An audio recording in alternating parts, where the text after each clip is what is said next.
Hello everyone, आप सभी का अपने YouTube चैनल लर्न विद प्रीति पर स्वागत है। दोस्तों, जैसा कि आप सभी को पता है कि हम अपने चैनल पे आपके लिए डेली न्यू करंट अफेयर की वीडियो लेकर आते रहते हैं। फ्रेंड्स, अगर आपको हमारी वीडियोस पसंद आती है और आप ऐसे ही और वीडियोस को देखना चाहते हैं तो प्लीज हमारी वीडियोस को लाइक और चैनल को सब्सक्राइब करना ना भूले। तो चलिए शुरू करते हैं।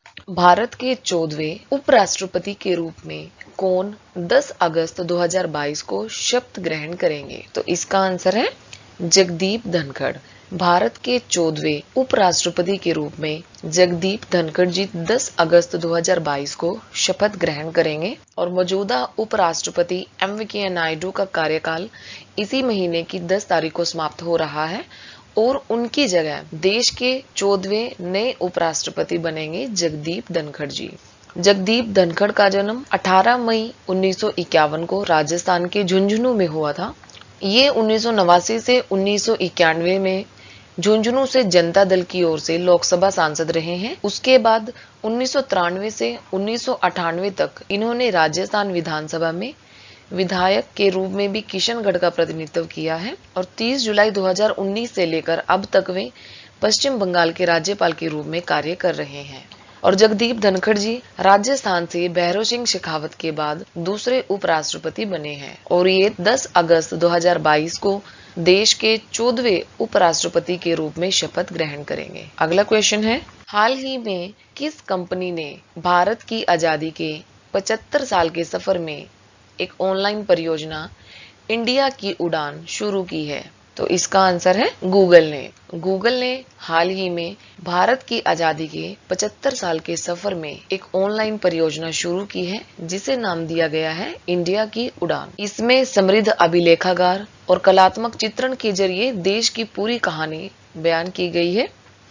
गूगल आर्ट्स एंड कल्चर द्वारा शुरू की गई परियोजना इंडिया की उड़ान देश की उपलब्धियों का जश्न मनाती है और 75 वर्षों में भारत की अटूट और अमर भावना पर आधारित देश की कहानी को बयान करती है।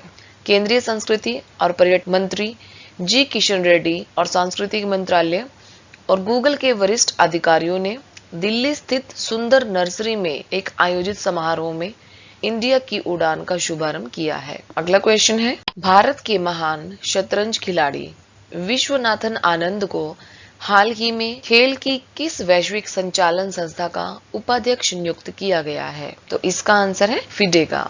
हाल ही में भारत के महान शतरंज खिलाड़ी विश्वनाथन आनंद को फिडे का उपाध्यक्ष नियुक्त किया गया है और इनके साथ ही रूस के आर्केडी वॉर्कोविच को दूसरे कार्यकाल के लिए दोबारा से अध्यक्ष पद के लिए चुना गया है। और बात करें फिडे की स्थापना हुई 20 जुलाई 1924 को और इसका मुख्यालय है स्विट्जरलैंड में लुसाने में और इसमें 195 सदस्य देश हैं। अगला क्वेश्चन है, हाल ही में council of scientific and industrial research का महानिदेशक किसे नियुक्त किया गया है? तो इसका आंसर है डॉक्टर क्लाइव सेल्वी को। हाल ही में council of scientific and industrial research के महानिदेशक के रूप में डॉक्टर क्लाइव सेल्वी को नियुक्त किया गया है और वरिष्ठ वैज्ञानिक क्लाइव सेल्वी CSIR की पहली महिला महानिदेशक भी बनी है और डॉक्टर क्लाइव सेल्वी शेखर मांडे का स्थान लेंगी जो कि अप्रैल में सेवानिवृत्त हो गए थे।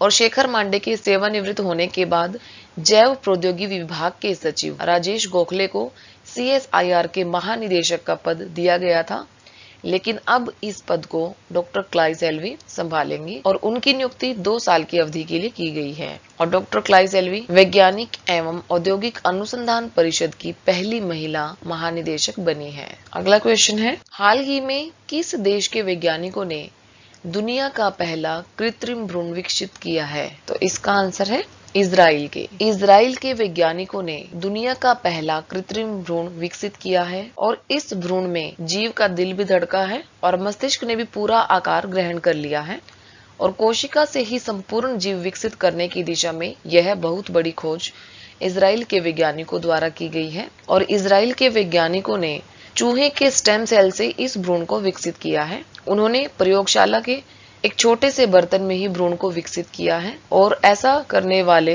ये वैज्ञानिक दुनिया में पहले वैज्ञानिक बन गए हैं जिन्होंने पहला कृत्रिम भ्रूण तैयार किया है। अगला क्वेश्चन है, भारत की पहली एंड टू एंड डिजिटल लोक अदालत कब आयोजित की जाएगी? तो इसका आंसर है 13 अगस्त को। भारत की पहली एंड टू एंड डिजिटल लोक अदालत 13 अगस्त को आयोजित की जाएगी और यह डिजिटल लोक अदालत राजस्थान राज्य विधिक सेवा प्राधिकरण और महाराष्ट्र राज्य विधिक सेवा प्राधिकरण द्वारा आयोजित की जाएगी और यह डिजिटल लोक अदालत जुलाई 2022 में जयपुर में आयोजित 18वीं अखिल भारतीय कानूनी सेवा प्राधिकरण की बैठक के दौरान शुरू की गई थी। अगला क्वेश्चन है, हाल ही में राजस्थान में किस जगह पर राज्य का पहला सैंड आर्ट पार्क बनकर तैयार हुआ है? तो इसका आंसर है तीर्थराज पुष्कर में राजस्थान में पहला सैंड आर्ट पार्क बनकर तैयार हुआ है, जो कि राजस्थान में अजमेर के निकटवर्ती तीर्थराज पुष्कर में बना है और यह सेंट आर्ट पार्क सावित्री मंदिर तलहटी के नीचे अजमेर विकास प्राधिकरण द्वारा आवंटित 2 बीघा जमीन पर बनकर तैयार हुआ है और पुष्कर के इस पार्क में बालू रेत की कलाकृतियां और प्रतिमाएं विकसित की गई हैं, जो कि पर्यटकों और दर्शकों के लिए आकर्षण का केंद्र रहेंगी। बात करें राजस्थान की, तो राजस्थान के मुख्यमंत्री हैं अशोक गहलोत और राजस्थान की राजधानी है जयपुर। अगला क्वेश्चन है, किस राज्य के मुख्यमंत्री ने राज्य भर में भारतीय किसान उर्वरक सहकारी लिमिटेड नैनो यूरिया छिड़काव योजना शुरू की है? तो इसका आंसर है गुजरात के। गुजरात के मुख्यमंत्री द्वारा राज्य भर में भारतीय किसान उर्वरक सहकारी लिमिटेड नैनो यूरिया छिड़काव योजना शुरू की गई है। यह योजना कृषि क्षेत्र में ड्रोन के उपयोग को बढ़ावा देगी और कृषि लागत में कटौती के साथ किसानों की आय में भी वृद्धि करेगी और इस योजना के लिए 35 करोड़ रुपए का प्रावधान भी किया गया है। गुजरात के मुख्यमंत्री हैं भूपेंद्र भाई पटेल और गुजरात की राजधानी है गांधीनगर। और बात करें इफ्को की, भारतीय किसान उर्वरक सहकारी लिमिटेड की, तो इसकी स्थापना हुई 3 नवंबर 1967 को नई दिल्ली में और इफ्को के अध्यक्ष हैं दिलीप संघानी। अगला क्वेश्चन है, हाल ही में भारत की किस युवा महिला ने राष्ट्रमंडल खेलों में टोंगा की टाइगर लिली को हराकर कांस्य पदक जीता है? तो इसका आंसर है दिव्या काकरान ने।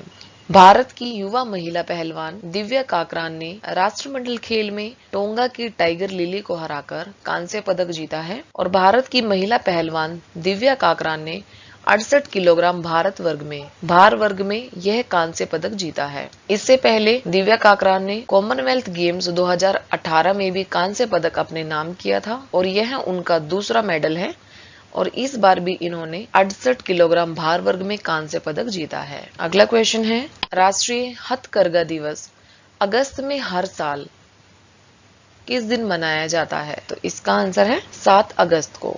राष्ट्रीय हथकरघा दिवस हर साल 7 अगस्त को मनाया जाता है। इस दिन भारतीय लोकल हैंडलूम को प्रोत्साहित किया जाता है। इंडियन ब्रांड्स और खादी को दुनिया भर में पहुंचाने की पहल की जाती है। इस दिन को मनाने का मुख्य उद्देश्य है आर्थिक रूप से हथकरघा उद्योग को मजबूत बनाना और इसे दुनिया में ब्रांड के तौर पर पेश करना है। आज का क्वेश्चन आप सबके लिए ये रहा, हिरोशिमा दिवस हर साल किस दिन विश्व स्तर पर मनाया जाता है? तो इसका आंसर मुझे कमेंट करके जरूर बताइएगा और फ्रेंड्स, वीडियो को ज्यादा से ज्यादा शेयर कीजिए और आप लोग वीडियो को बिल्कुल भी लाइक नहीं करते हैं तो प्लीज अगर आपको हमारी वीडियो पसंद आती है तो वीडियोस को लाइक और चैनल को सब्सक्राइब करना ना भूलें। तो फ्रेंड्स, आज की बात यहीं तक रहेगी। आशा करती हूँ कि आप सभी को वीडियो अच्छी लगी होगी।